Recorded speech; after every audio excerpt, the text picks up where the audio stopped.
नमस्कार, आप देख रहे हैं IBC 24। मैं हूं आपके साथ विजय कुमार पंड्या। मध्य प्रदेश की खबरों की शुरुआत करते हैं।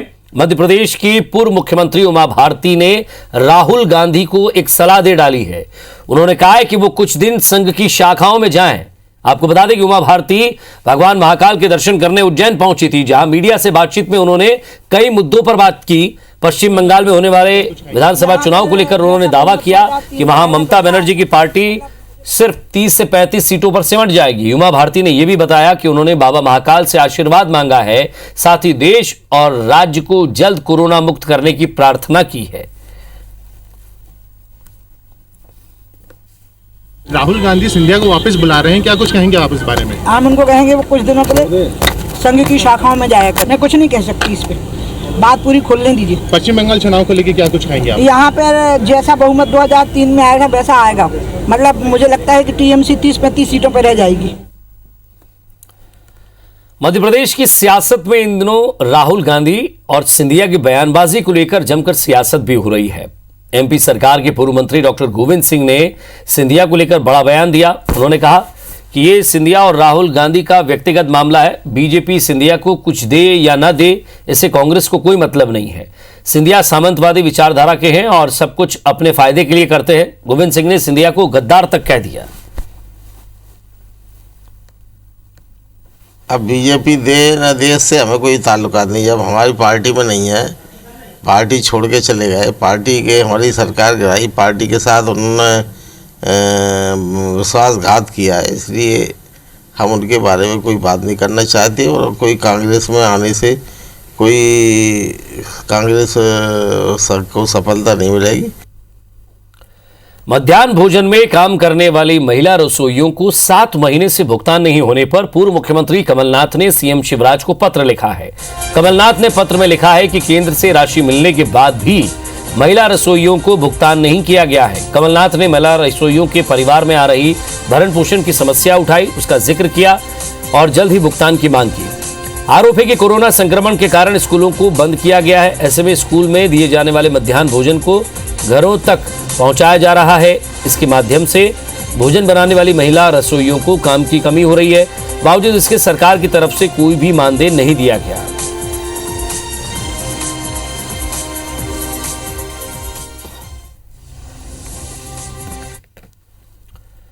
हरियाणा में कांग्रेस नेता और पूर्व मुख्यमंत्री भूपेंद्र सिंह हुड्डा के प्रदर्शन के दौरान महिलाओं ने ट्रैक्टर खींचे, जिसे लेकर सियासत गर्मा गई है। भोपाल में बीजेपी महिला मोर्चा के कार्यकर्ताओं ने प्रदेश कांग्रेस दफ्तर पहुंचकर विरोध प्रदर्शन किया और कांग्रेस के खिलाफ जमकर नारेबाजी की।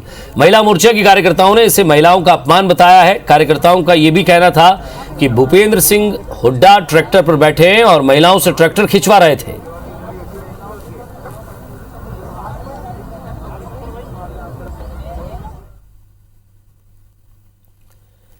पेट्रोल डीजल के बढ़ते दामों से आपकी जेब भले ही हल्की हो रही हो, लेकिन सरकार का खजाना रोज बढ़ता जा रहा है। जनता पेट्रोल और डीजल के रोज बढ़ रहे दामों से त्राहिमाम कर रही है। पेट्रोल डीजल के दाम बढ़ने से महंगाई भी बढ़ रही है, ट्रांसपोर्टेशन महंगा हो गया है। लेकिन मध्य प्रदेश सरकार को पेट्रोल डीजल के रोज बढ़ते दामों से फायदा ही हो रहा है और खजाना भरता जा रहा है। मध्य प्रदेश सरकार ने एक साल में पेट्रोल और डीजल पर सेस लगाकर करोड़ों रुपए कमाए हैं।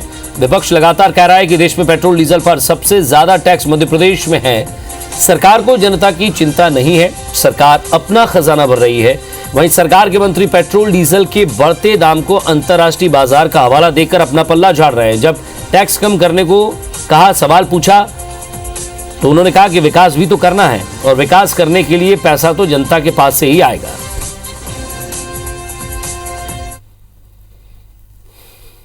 देखिए, सबसे ज़्यादा टैक्स यदि कहीं लग रहे हैं पूरे हिंदुस्तान में तो मध्य प्रदेश में लग रहे हैं और इसलिए मध्य प्रदेश में पेट्रोल डीजल की कीमत सबसे ज़्यादा है। सेस से पैसा वसूल कर रहे हैं, ये टैक्स लगा लगा के इनको कम करना चाहिए। मध्य प्रदेश की जनता इस समय महंगाई से इतनी त्रस्त हो गई है कि त्राहिमाम कर रही है। उसका कारण है कि डीजल जो है, डीजल पेट्रोल या अंतर्राष्ट्रीय उस पर रहता है और सरकार सुनिए। दूसरी बात, हमने बजट में 1 रुपया भी कहीं टैक्स नहीं लगाया किसी पे देंगे। देखिए, विकास भी तो करना है, विकास नहीं करेंगे तो भी काम नहीं चलेगा ना। सरकार के पास पैसा कहाँ से आता है? जनता से पैसा आता है और जनता के लिए खर्च करते हैं। मध्य प्रदेश विधानसभा में विधायकों को अपनी बात रखते वक्त अब भाषा की मर्यादा में रहना होगा। विधानसभा में शब्दों की आचार संहिता लगने जा रही है। सदन की कार्यवाही के दौरान अब बंटा, धार, पप्पू, फेंकू, मामू, मंदबुद्धि और झूठा जैसे शब्दों का प्रयोग नहीं किया जा सकेगा। दरअसल कई बार विधानसभा में सत्ता पक्ष और विपक्ष एक दूसरे पर आरोप प्रत्यारोप के दौरान असंसदीय भाषा का प्रयोग करते हैं। अध्यक्ष अपने अधिकार का प्रयोग कर ऐसे शब्दों को कार्यवाही से विलोपित करते हैं, लेकिन अब ऐसे शब्दों का इस्तेमाल नहीं हो सकेगा। विधानसभा की अनुशासनात्मक समिति अप्रैल में विधायकों के ट्रेनिंग सेशन में पहले सूची बनाएगी। विधानसभा सचिवालय विधानसभा में सही व्यवहार के लिए विधायकों को ट्रेन करने के लिए कोड ला रही है। विधायकों को शब्दों की सूची भी प्रदान की जाएगी, जिसका उपयोग विधानसभा में वर्जित रहेगा।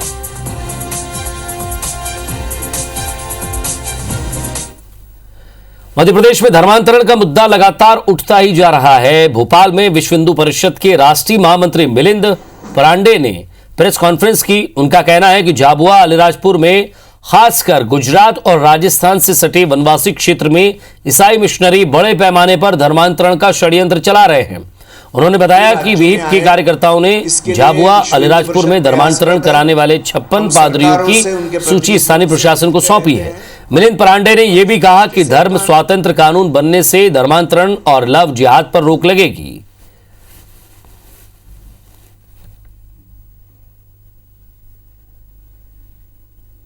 यदि धर्मांतरण यह इलीगल है तो उसकी एक्टिविटी करने वाले भी इलीगल एक्टिविटी कर रहे हैं।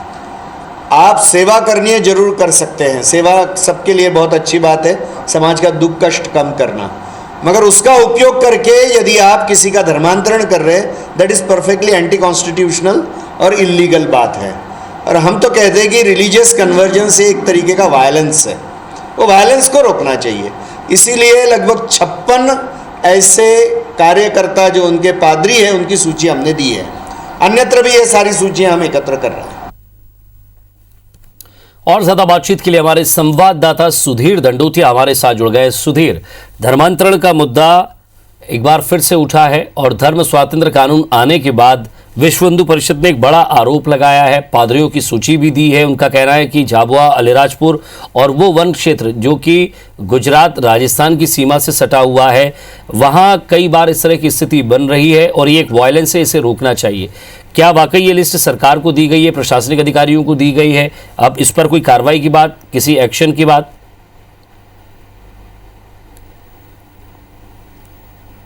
देखिए, बिल्कुल निश्चित तौर पर इस पर सवाल भी लिया जाएगा और पर लेकिन जो बात है, पूरी बहस का जो मुद्दा है विजय, सबसे पहले बात करें तो धर्म स्वातंत्र विधेयक मध्य प्रदेश सरकार जो कानून लेकर आई है, लव जिहाद का नाम इसको भले ही दिया जाए, पर लेकिन विस्तृत रूप से इस पूरे कानून के अंदर न केवल लव जिहाद के मामले को शामिल किया गया है, बल्कि धर्म परिवर्तन के जो मामले हैं उनको भी इसी कानून के दायरे में लाया गया है। 10 साल तक की सजा का प्रावधान जो है प्रदेश सरकार ने इस कानून के दायरे में किया है। इसके अलावा जो नए प्रावधान किए गए हैं कि अगर किसी को अपना धर्म परिवर्तन करना है तो कम से कम 60 दिन पहले इसकी सूचना जो है वो जिला प्रशासन को दी जाएगी और अगर अवैध तरीके से किसी का धन परिवर्तन किया जाता है तो उसके खिलाफ कड़े कानूनों के तहत कार्रवाई की जाएगी और 10 साल तक की सजा न केवल व्यक्तिगत तौर पर बल्कि जो संस्था है उसको भी इस पूरे दायरे में लाया गया है। मध्य प्रदेश के अंदर अगर बात करें तो जो धर्म परिवर्तन की घटनाएं एक लंबे समय से जुड़ी हुई हैं, खासकर अगर बात करें तो आदिवासी बाहुल इलाके के अंदर इस तरीके की घटनाएं हमेशा सामने निकल कर आती रही है और इसको लेकर कहीं ना कहीं सख्ती बरतने की मांग जो है वो विश्व हिंदू परिषद या फिर बजरंग दल के लोग या फिर कहना चाहिए कि संघ विचारधारा से जुड़े लोग हमेशा से करते रहे हैं। अब चूंकि मध्य प्रदेश के अंदर बीजेपी संघ विचारधारा की सरकार है, धर्म स्वातंत्र विधेयक मध्य प्रदेश के अंदर पास हुआ है, ऐसे में एक बार फिर से धर्म परिवर्तन करने वालों के खिलाफ सख्ती की मांग जो है वो उठने लगी है। 60 से ज्यादा ऐसे लोग चिन्हित किए गए हैं अगर विश्व हिंदू परिषद की माने, जो केवल अलीराजपुर, धार और झाबुआ इन जिलों में काम कर रहे हैं, जो लोगों को धर्म परिवर्तन कराने का काम करते हैं। इनमें सबसे ज्यादा जो ईसाई मिशनरी से जुड़े हुए लोग हैं, जो पादरी हैं, उनकी सूची जो है सरकार को सौंपी गई है। यह विश्व हिंदू परिषद का कहना है। सरकार इस सूची पर क्या कार्रवाई करती है, क्या इसका पूरा इन्वेस्टिगेशन सरकार की ओर से कराया जाएगा, ये निश्चित तौर पर सरकार के ओर से जब सवाल किया जाएगा जवाब उससे हम जरूर जानने की कोशिश करेंगे। पर लेकिन अब इस पूरे मुद्दे पर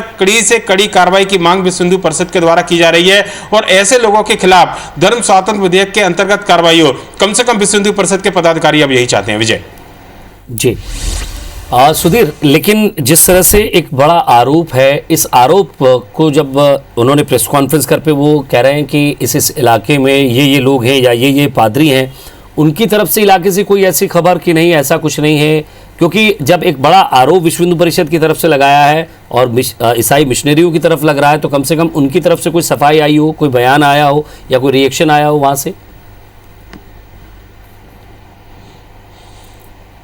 देखिए बिल्कुल, जब भी इस तरीके के मामले सामने निकल कर आते हैं तो हमेशा धर्म के प्रचार प्रसार की बात कही जाती है, पर लेकिन धर्म के प्रचार प्रसार के साथ में क्या जो ब्रेन वॉश है वो लोगों का किया जा रहा है, अपने आप में एक सबसे बड़ा सवाल यही होता है विजय। और हमेशा जो शिकायतें मिलती है कि आदिवासी अंचल में जाकर किसी तरीके का प्रलोभन जो है वो हमेशा दिया जाता है, चाहे वो शिक्षा की बात हो या फिर रहन सहन की बात हो या फिर आदिवासियों को ये भरण पोषण से संबंधित किसी तरीके का कोई प्रलोभन दिया जा रहा है, ये शिकायतें हमेशा निकल कर सामने आई हैं।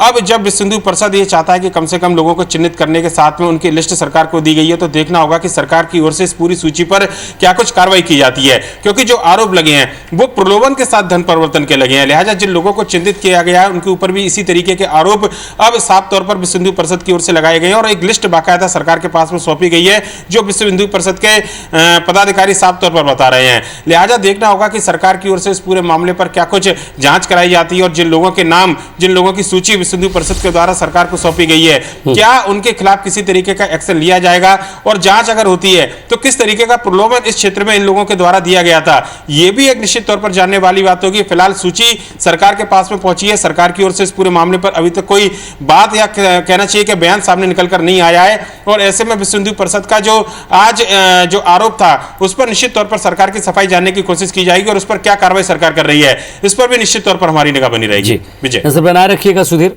अपडेट लेते रहेंगे आपसे। बहुत बहुत प्रशासन चाहे कुछ भी कर ले, लेकिन खनन माफियाओं की हिम्मत जस की तस बनी हुई है। भिंड जिले के अमायन में मौजूद सिंध नदी में पनडुब्बियों से रेत का उत्खनन किया जा रहा है। पनडुब्बी एक दो नहीं बल्कि दर्जनों की संख्या में नदी के अंदर डाली हुई है। साथ ही पुलिस या प्रशासन की टीम उन पर कार्रवाई न करे, इसके लिए वहां बाकायदा टेंट लगाकर खनन माफिया के गुर्गे हथियारों के साथ तैनात हैं। दर्जनों की संख्या में आपको यहां से रेत की डंपरों और ट्रॉलियों में रेत भरती हुई नजर आएगी। जायजा लिया हमारे संवाददाता नासिर गौरी ने। मध्य प्रदेश के ग्वालियर चंबल संभाग में रेत का अवैध उत्खनन किसी से छुपा नहीं है। हालात ये है कि पुलिस और प्रशासन की टीम सीधे कार्रवाई करने से भी कपकपाती है, यानी कि आए दिन खबरें आती हैं पुलिस विभाग की टीम पर और प्रशासन की टीम पर हमले की, और इसी के चलते हम गाड़ी में बैठकर आपको ग्राउंड रिपोर्ट दिखा रहे हैं। हम मौजूद है सिंध नदी, ये अमायन क्षेत्र है, और आप देखेंगे कि मेरे पीछे ये कैमरामैन तस्वीर दिखाने की कोशिश करेंगे कि किस तरह से यहाँ पर अवैध उत्खनन है वो जारी है। और यही हालात है कि लगभग हर रोज यहाँ से सैकड़ों की संख्या में डंपर निकाले जाते हैं, पनडुब्बी से रेत का सीना छलनी किया जाता है, और आपको ये कैमरे में तस्वीरें साफ देख सकते हैं कि किस तरह से अवैध उत्खनन है वो जारी है। और हम इसलिए बाहर नहीं निकल सकते हैं ये, क्योंकि अगर हमने भी बाहर निकलने की कोशिश की तो कहीं ना कहीं हम भी इन जो माफिया, खनन माफिया, उनकी गोलियों का शिकार हो सकते हैं। लेकिन आपको कैमरे से तस्वीरें दिखाना काफ़ी है कि किस तरह से रेत का अवैध उत्खनन यहाँ पर जारी है। भले ही शासन और प्रशासन कितने दावे करे अवैध उत्खनन रोकने के, लेकिन लगातार चंबल में अवैध उत्खनन हो रहा है, और इसका जीता जागता उदाहरण सिंध नदी है। और आपको मैं दिखाना चाहेंगे, चलते चलते दिखाना चाहेंगे कि हम जो सिंध नदी है, ये सिंध नदी का घाट है, और आप देखेंगे कि ये दूसरी साइड देखेंगे तो ये देखिए अवैध उत्खनन हो रहा है। यहाँ पर जेसीबी मशीन से निकाला जा रहा है, पनडुब्बी से निकाला जा रहा है। ये तस्वीरें बताने के लिए काफ़ी है कि किस तरह से ये अवैध उत्खनन हो रहा है, और यही वजह है कि हम ये इतने जो माफिया है वो इस कदर हावी है कि पुलिस और प्रशासन की टीम पर तो हमले करते ही आए दिन गोलियों की खबरें सुनाई देती हैं। और यही वजह है कि हम लोग भी गाड़ी के अंदर बैठ कर ये कवरेज, ये तस्वीर दिखाने की कोशिश कर रहे हैं कि किस तरह से यहाँ पर अवैध उत्खनन है। लेकिन सवाल यही है कि आखिर सरकार और यानी कि मुख्यमंत्री शिवराज सिंह चौहान कहते हैं कि अवैध उत्खनन नहीं होने देंगे, किसी भी कीमत पर होने नहीं देंगे, तो फिर ये कैसे अवैध उत्खनन चल रहा है। लगातार खबरें आ रही हैं कि अभी सप्ताह भर पहले की बात है कि यहाँ पर अवैध उत्खनन के चलते रॉयल्टी के विवाद में एक व्यक्ति की हत्या कर दी जाती है। दूसरी देखें तो लगातार घटनाएं बढ़ती जा रही हैं। सवाल इसी बात का है कि आखिर चंबल में अवैध उत्खनन कब रुकेगा। कैमरामैन नंदन के साथ नासिर गौरी, IBC 24 अमायन भिंड। और ये तस्वीरें भी प्रशासन के अधिकारियों तक पहुंची है और शायद मुख्यमंत्री तक भी पहुंची होंगी, और जिस तरह से उन्होंने कहा है कि ये मैं हूं, ये मेरी सरकार है और ये मेरे प्रशासनिक अधिकारी हैं, और देखो माफिया भाग रहा है, तो ये भाग कम रहे हैं और अवैध उत्खनन ज़्यादा कर रहे हैं। शायद इनको भी भागना चाहिए अगर कार्रवाई होती है तो। आगे बढ़ते हैं। इंदौर के रिहायशी इलाकों में घुसे तेंदुए का आखिरकार सफल रेस्क्यू कर लिया गया। बुधवार को खंडवा रोड स्थित फार्म हाउस में तेंदुए को देखे जाने के बाद से उसे पकड़ने की कोशिश की जा रही थी, लेकिन अंधेरा होने के बाद रेस्क्यू ऑपरेशन रोक दिया गया।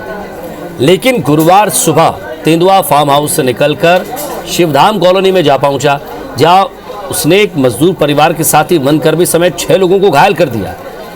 तेंदुए को गिरफ्त में लाने के लिए कड़ी मशक्कत का सामना करना पड़ा। पहले उसे बेहोश करने के लिए डॉट फायर किया गया और बाद में जाल के जरिए काबू में लाया गया। 2 दिनों से जिस तेंदुए को रेस्क्यू करने की कोशिश की जा रही थी, आखिरकार उसे बड़ी मशक्कत के बाद रेस्क्यू कर लिया गया है। फार्म हाउस में तेंदुआ कल घुसा था, जिसके बाद दिन भर उसको पकड़ने के लिए रेस्क्यू ऑपरेशन चलाया गया, लेकिन देर रात होने के बाद, अंधेरा होने के बाद रेस्क्यू को रोक दिया गया था। और आज सुबह ये जो तेंदुआ है वो फार्म हाउस से निकलकर रिहायशी इलाके में दाखिल हो गया, जहाँ पर कि उसने 6 लोगों को घायल कर दिया था और करीब 5 घंटे तक ये लगातार रेस्क्यू ऑपरेशन चलता रहा, जहां पर कि अब जाकर तेंदुए को रेस्क्यू किया गया है। वन विभाग तरफ से और जो विशेषज्ञ के तौर पर उत्तम यादव थे। सर, कितना मुश्किल रहा? देखिए, बहुत टफ टास्क था ये, और जिस तरह से एनिमल की एज ग्रुप को बिलोंग करता है उससे उसका गुस्सेल होना स्वाभाविक है। और रेजिडेंशियल एरिया में जब आया था तो नेचुरली और भी फेयर से हो चुका था वो। हम लोगों के जो कल का जो रेस्क्यू ऑपरेशन था उसमें दिन भर हम लोगों ने गेहूं के खेतों में ट्रेस किया था उसको, पूरी फॉरेस्ट डिपार्टमेंट की टीम के साथ में, लेकिन गेहूं काफ़ी बड़ा होने के कारण हम लोग उसको ट्रेस नहीं कर पाए थे। जब रात भर उसको वेट किया, ट्रैप केज भी लगाया, उसमें भी नहीं आया। सुबह जब पता चला लिम्बोदी एरिया में घुसा है वो, तो लिम्बोदी एरिया में फिर हम लोगों ने एक ऑपरेशन चला जो निर्माणाधीन मकान में घुसा हुआ था। वहाँ पर थोड़ा सा टफ टास्क इसलिए भी था कि चूँकि बलिया चाबी लगी हुई थी, निर्माणाधीन मकान था और काफ़ी अस्त व्यस्त सामान भी पड़ा था। अटैक भी किया उसने हमारे फॉरेस्ट डिपार्टमेंट के एक कर्मचारी थे उनके ऊपर। तेंदुआ के सर क्या उम्र रही हो? देखिए, इसकी एज ग्रुप करीब 5 से 6 साल की है, फुल्ली ग्रोन है, फुल्ली ग्रोन के साथ साथ एडल्ट है वो, और काफ़ी गुस्से में है वो। तो काफ़ी राहत भरी खबर है कि तेंदुए को रेस्क्यू कर लिया गया है। आसपास जो दहशत का माहौल बना था वो एक बड़ी बात थी, लेकिन चिंता का विषय ये भी कि हर बार तेंदुए शहरी इलाकों में घुस जाते हैं, उसको लेकर भी कहीं न कहीं कोई कदम उठाने की ज़रूरत है। कैमरा पर्सन संतोष के साथ दीपक यादव, IBC 24 इंदौर। और आज महाशिवरात्रि का पर्व है, पूरे देश भर में इसे धूमधाम से मनाया जा रहा है। मध्य प्रदेश में भी भगवान भोलेनाथ के मंदिरों में आज सुबह से ही भीड़ उमड़ना शुरू हो गई। उज्जैन में महाकालेश्वर मंदिर में भस्म आरती के साथ श्रृंगार किया गया। खंडवा में भी आज तस्वीर देखिए, ओंकारेश्वर में, मंदसौर, डबरा, खजुराहो, भोपाल, जबलपुर, विदिशा, गुना, दतिया, हर शहर से एक ही तस्वीर, एक ही आवाज, बोल बम।